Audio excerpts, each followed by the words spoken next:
Assalamualaikum warahmatullahi wabarakatuh. Kami dari kelompok 10 akan menjelaskan mengenai perpustakaan digital yang terdiri dari Fitria Febrianti, Silah Rimawati, dan Febriani Mega Prastiwi. Saya, Sila Rimawati, akan menjelaskan mengenai konsep perpustakaan digital. Perpustakaan modern di masa depan mempunyai 4 syarat yang perlu diperhatikan. 4 kriteria ini patut dijadikan perhatian untuk melangkah kepada eksistensi perpustakaan yang mampu bersaing di era informasi. 4 syarat ini terdiri dari yang pertama, pemanfaatan teknologi informasi secara efektif dan efisien. Perubahan zaman menuntut perpustakaan untuk melakukan perubahan juga, tidak terkecuali layanan yang diberikan. Tidak mustahil jika sekarang beberapa jenis perpustakaan sudah mulai merintis clipping elektronik, katalog online, pembuatan situs perpustakaan, dan berbagai aktivitas lainnya. Aktivitas ini diharapkan terus berkembang dengan aktivitas-aktivitas kreatif lainnya. Karena dengan pemanfaatan teknologi informasi, aktivitas akan semakin efektif dan efisien. Efektif karena dengan teknologi informasi, maka informasi akan dihasilkan secara benar dan akurat. Sedangkan secara efisien karena dengan teknologi informasi, masalah waktu dalam menghasilkan, mengemas, dan menjual informasi dapat dilakukan secara cepat dan mudah. Yang kedua, pelayanan 24 jam. Perpustakaan merupakan investasi pengetahuan. Perpustakaan sebenarnya dapat mengadopsinya dalam bentuk layanan siap antar. Pemesanan koleksi melalui email ataupun surat dapat segera dipenuhi dengan layanan ini. Dengan cara memperkerjakan staf menurut pembagian waktu kerja, maka aktivitas layanan ini akan lebih ringan dan dapat dilaksanakan secara kontinu. Yang ketiga, adanya pustakawan kreatif. Pustakawan kreatif adalah pustakawan yang dapat menciptakan, mengemas, dan menjual informasi. Pustakawan tidak cukup dengan berbekal pendidikan dasar ilmu perpustakaan saja, namun keahlian dan keterampilan teknologi informasi menjadi salah satu syarat utama untuk melangkah kepada perpustakaan modern yang tetap memelihara kepuasan pelanggan. Pustakawan kreatif juga selayaknya mampu membawa perpustakaan untuk lebih dikenal masyarakat. Karena tanpa usaha, menjual, dan kreativitas maka selamanya perpustakaan akan tenggelam, tak dikenal masyarakat. Dan yang terakhir, menghasilkan produk yang bermanfaat dan dapat meningkatkan taraf hidup pelanggannya. Perpustakaan digital selayaknya mampu menghasilkan produk sesuai dengan kebutuhan pelanggan, yaitu informasi yang dapat memberikan manfaat dan meningkatkan taraf hidup pelanggannya. Dalam arti bahwa setelah memanfaatkan jasa dan produk perpustakaan, akan ada perubahan sikap dari pelanggan. Produk yang dihasilkan juga berpotensi dalam pengembangan aktivitas perpustakaan, karena secara tidak langsung produk perpustakaan tidak terlepas dari masalah hak cipta. Jadi, perpustakaan modern tidak sebatas mengurusi koleksi, namun juga mengurusi kontrak-kontrak kerjasama dengan penulis buku dan penerbit, berbagai royalti, dan kegiatan manajemen lainnya, sehingga kegiatan yang dilakukan semakin luas dan bervariasi.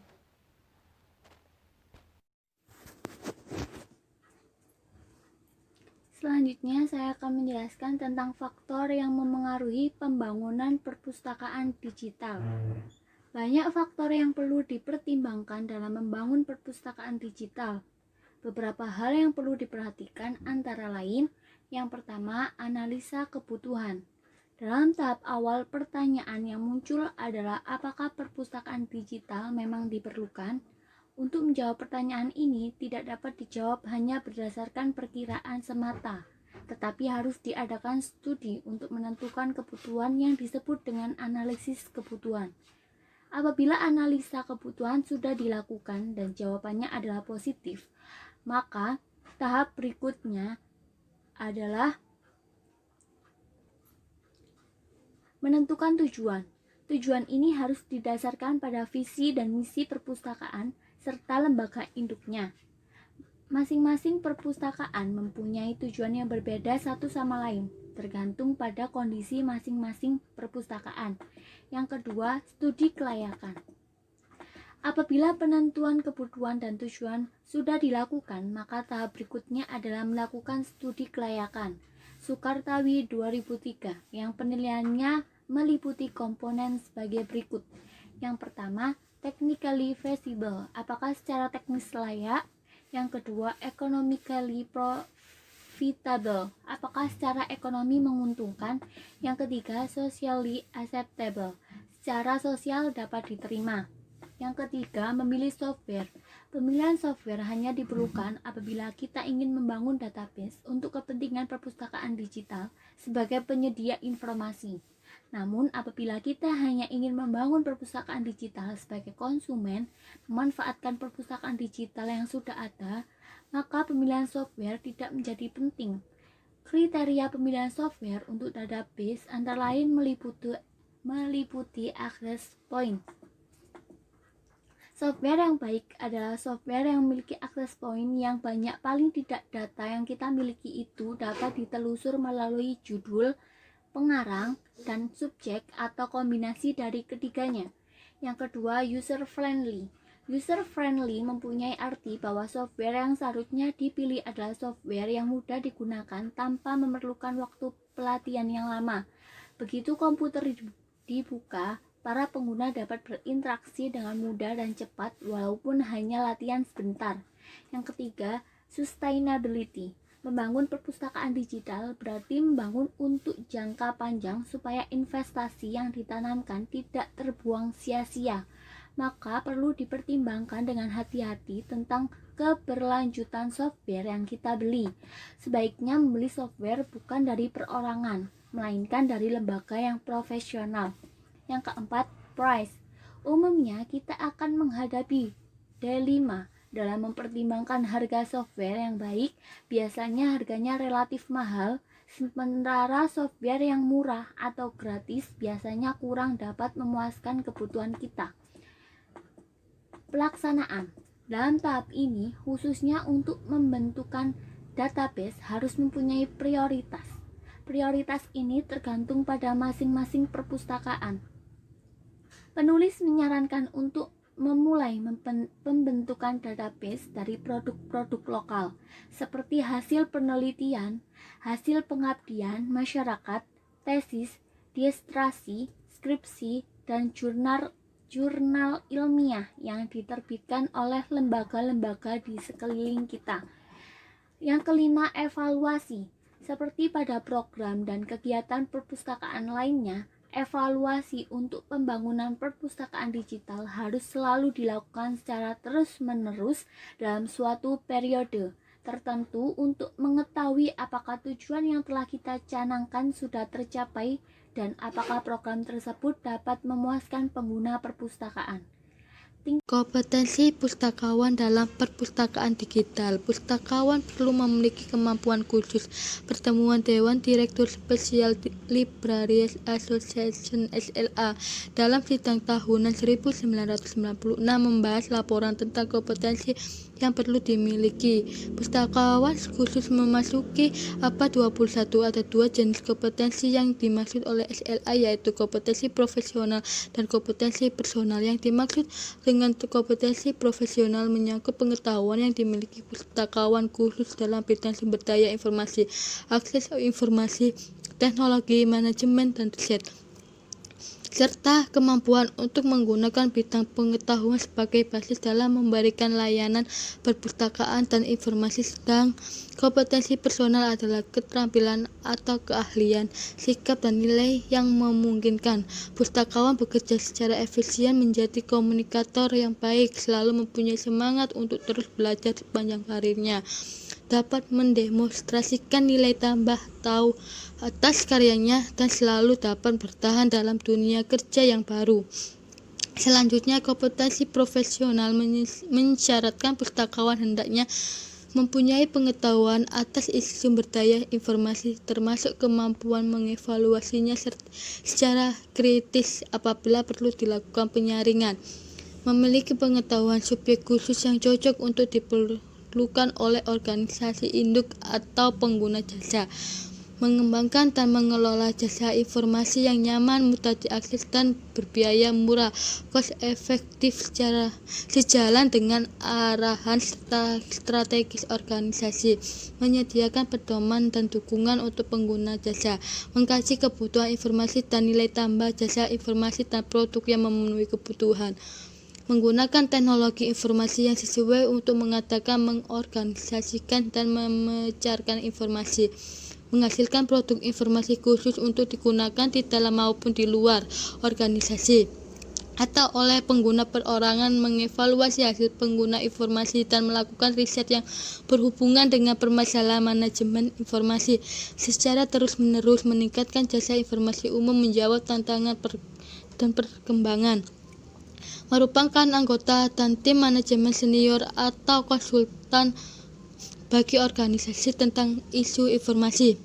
Sedang kompetensi personal menuntut pustakawan untuk dapat melakukan layanan prima, mencar tantangan dan melihat peluang baru baik di dalam maupun di luar pustakaan, melihat dengan wawasan yang luas, mencari mitra kerja, menciptakan lingkungan yang saling menghargai dan mempercayai, memiliki keterampilan berkomunikasi, bekerja baik dengan sesama anggota tim, memberikan kepemimpinan, merencanakan, membuat prioritas dan fokus pada hal-hal yang kritis, setia dalam belajar sepanjang hidup dan perencanaan karir pribadi, memiliki keterampilan berbisnis dan menciptakan peluang baru, mengakui nilai profesional, kerjasama dan kesetiakawan UWES dan bersikap positif dalam masa yang selalu berubah. Menurut Shapiro dan Hughes 1996 yang dikutip oleh Bandit 2007 mensyaratkan 7 kemampuan yang harus dimiliki pustakawan dalam era digitalisasi, yaitu liberasi, yaitu kemampuan memahami dan menggunakan alat teknologi informasi baik secara konseptual maupun praktikal. Vertikal, keterampilan menggunakan perangkat lunak, perangkat keras, multimedia. Kedua, research literasi, yaitu kemampuan memahami bentuk, format, lokasi, dan cara mendapatkan informasi, terutama dari jaringan informasi yang selalu berkembang. Sosial struktural literasi, pemahaman yang benar bagaimana informasi dihasilkan oleh berbagai pihak dalam masyarakat. Yang 4, research literasi, kemampuan menggunakan peralatan berbasis teknologi informasi sebagai alat riset. Publishing literasi, kemampuan menerbitkan informasi dan ide ilmiah pada kalangan luas dengan memanfaatkan komputer dan internet. 6, emerging teknologi literasi, kemampuan terus-menerus menyesuaikan diri dengan perkembangan teknologi dan bersama komunitasnya menentukan arah pemanfaatan teknologi informasi untuk kepentingan perkembangan ilmu. Critical literasi, kemauan mengevaluasi secara kritis terhadap untung ruginya menggunakan teknologi telematika dalam kegiatan ilmiah. Selain kemampuan di atas, pustakawan juga perlu menetapkan soft skill yang mencakup: yang pertama, communication skill, terdiri dari kemampuan berkomunikasi. Communication skill yaitu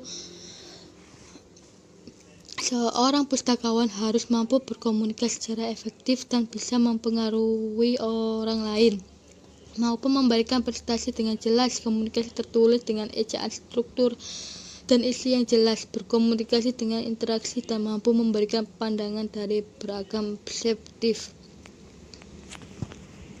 Listening skill, kemampuan mendengar, mampu mendengarkan dan mendiskusikan pendapat orang lain dari beragam sudut pandang dan bisa mendapat ide dari pendapat orang lain, serta mampu memberikan komentar yang konstruktif, mampu memberikan feedback yang baik bagi beragam situasi yang dihadapi orang lain. Conflict resolution, mampu mengatasi konflik dengan memberikan respon yang tepat dalam berbagai situasi, bisa memberikan alasan jika tidak setuju terhadap sesuatu, memahami posisi dan kepentingan dalam sebuah konflik, dan bisa menghasilkan win-win solution. Relationship building, menggunakan mekanisme formal dan informal dalam menjaga hubungan baik dengan sesama staf maupun memakai pustakawan. Self-initiative, yaitu memiliki inisiatif tanpa harus disuruh. Teamwork, yaitu kemampuan untuk bekerja sama dalam sebuah tim di dalam era global yang ditandai dengan ampuhnya internet dan membludaknya informasi. Pustakawan seharusnya tidak lagi bekerja sendiri, mereka harus membentuk tim kerja untuk bekerja sama mengelola informasi. Jawa yang dikutip Astroza dan Square 2000 mengatakan bahwa perubahan teknologi menawarkan kesempatan unik untuk bekerja sama lintas kedisiplinan dengan profesional lainnya. Pakar komputer yang bertanggung jawab pada pusat komputer, pakar teknologi yang bertanggung jawab pada infrastruktur teknologi, jaringan, dan aplikasi, pakar informasi pustakawan yang mempunyai kemampuan dan pengalaman untuk mengorganisasi pengetahuan dalam sistem dan struktur yang memfasilitasi pengguna sumber informasi dan pengetahuan. Diharapkan dengan teamwork, tekanan di era industri informasi dapat dipecahkan. Menurut Astroza dan Square 2000, perubahan teknologi dan perkembangan industri informasi berdampak luas pada profesional informasi. Pustakawan arsiparis penerbit profesi ini menghadapi dua tekanan komplementer, yaitu perkembangan jumlah informasi dan tersedianya teknologi baru memungkinkan untuk akses dan memproses informasi lebih besar dari 5 tahun yang lalu. Harapan pengguna yang terus meningkat dapat menciptakan kebutuhan jasa informasi yang kualitasnya lebih canggih. Kedua, entrepreneurship, sudah waktu bagi pustakawan untuk berpikir kewirausahaan informasi. Kekuatan informasi adalah mahal, maka sayangnya pustakawan harus sudah mulai berwawasan entrepreneurship agar dapat berjalan sejarahnya nanti dapat bertahan lebih di era otonomi. Maka pustakawan secara perlahan harus menjadi generation unit. Memang sudah ada pustakawan yang berwawasan bisnis, tapi masih belum semuanya berparadigma lama bahwa pustakawan hanya pemberi jasa yang notabene tidak memiliki uang harus segera ditinggalkan. 3. Manajemen dan leadership skill. Administration mampu membuat sistem administrasi yang baik bagi berbagai kegiatan yang dilakukan. Manajemen perubahan, change management, mampu mengatur berbagai kemungkinan yang bisa timbul dari suatu perubahan, mampu menciptakan peran baru dengan menilai perubahan dalam lingkungan dan memposisikan diri mereka. Decision making, selaku manajer pustakawan, ia harus mampu membuat pustakawan dalam menghadapi setiap permasalahan di perpustakaan. Kepemimpinan mempunyai karakter kepemimpinan yang menonjol. Pengukuran, mampu melakukan pengukuran kinerja dan dampaknya terhadap pelayanan perpustakaan. Manajemen proyek, mampu memimpin dan mengatur sebuah proyek. Manajemen sumber daya manusia, melakukan koordinasi dengan bagian terkait. Pelatihan dan sumber daya manusia, mampu menganalisis skill yang dibutuhkan dan memberikan pelatihan yang dibutuhkan. Mampu melakukan perencanaan strategis dan implementasinya. Keempat, sosial dan community skill. Animation dan information culture. Pustakawan mampu perkembangan budaya informasi yang semakin berkembang pesat, mahir dalam mengelola informasi baik tercetak maupun digital, mengemas ulang informasi serta literat terhadap informasi. Pustakawan harus mampu melakukan kolaborasi antar pustakawan dalam memecahkan masalah perpustakaan seperti menerbitkan bukti panduan untuk pustakawan, mengadakan pelatihan seminar khusus penyegaran, melakukan penelitian di bidang ilmu perpustakaan dan sebagainya. Community building, kemampuan untuk membangun komunitas perpustakaan untuk saling berbagi informasi, resource sharing di bidang perpustakaan. Establishing professional collegial relationship with colleagues, mampu menjalankan profesionalitas dengan menjalin hubungan baik dengan koleganya. Growing the community and helping it to grow, pustakawan perlu mengenal komunitasnya dan membantunya untuk tumbuh. Mediator of culture, pada intinya seorang pustakawan harus banyak memiliki bendaharaan kata, menguasai berbagai informasi dari aktivitas membaca. Seorang pustakawan berarti secara tidak langsung mempunyai beban tanggung jawab untuk menentukan sebuah bangsa yang maju dan beradab.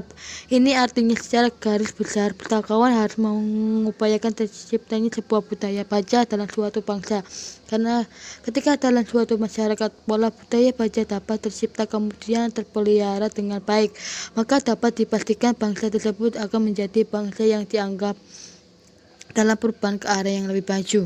Networking, pustakawan harus membangun jaringan perpustakaan library networking, yaitu kumpulan perpustakaan yang melayani sejumlah badan, instansi atau lembaga, atau melayani berbagai instansi yang berada di bawah wilayah hukum tertentu, yurisdiksi, dan memberikan sejumlah jasa sesuai dengan rencana terpadu untuk mencapai tujuan bersama. Networking sangat penting untuk membangun koneksi dalam sebuah organisasi. Jika kita tidak mengetahui sesuatu, maka hal yang penting adalah kita mengetahui siapa yang dapat membantu kita. Attitude dan personal traits, mampu beradaptasi, merespon secara cepat dalam perubahan situasi, efektif. Metakognitif, dalam mempersiapkan perubahan, fleksibilitas dengan kebutuhan organisasi. Approachability, memiliki pendekatan asertif, ketegasan. Good attitude for work, memiliki tingkah laku yang baik dalam bekerja. Emotional intelligence, memiliki EQ yang baik. Acquiring enthusiasm, independent. Ability to accept pressure, kemampuan untuk menerima tekanan. Danger, kemandirian. Innovativeness, memiliki kemampuan inovatif dalam menciptakan ide-ide dan penemuan baru. Lifelong learning, acquiring new knowledge and skill continuously, pembelajaran seumur hidup, tidak hanya memiliki sarana informasi tapi juga informal, serta menerima pengetahuan dan kemampuan baru secara berkelanjutan. Motivation, yaitu mampu membangun tim dan memotivasi orang lain. Nature and satisfying personal life, memelihara dan kehidupan pribadi yang memuaskan. Professional attitude, bertingkah laku profesional. Self-confidence, good self-image, percaya diri, image diri yang baik. Sense of humor, memiliki istilah humor yang baik. Style of working, memiliki gaya dalam bekerja. User orientation, customer focus, berorientasi pada pengguna. Ability to work within different culture, kemampuan bekerja di dalam budaya yang berbeda.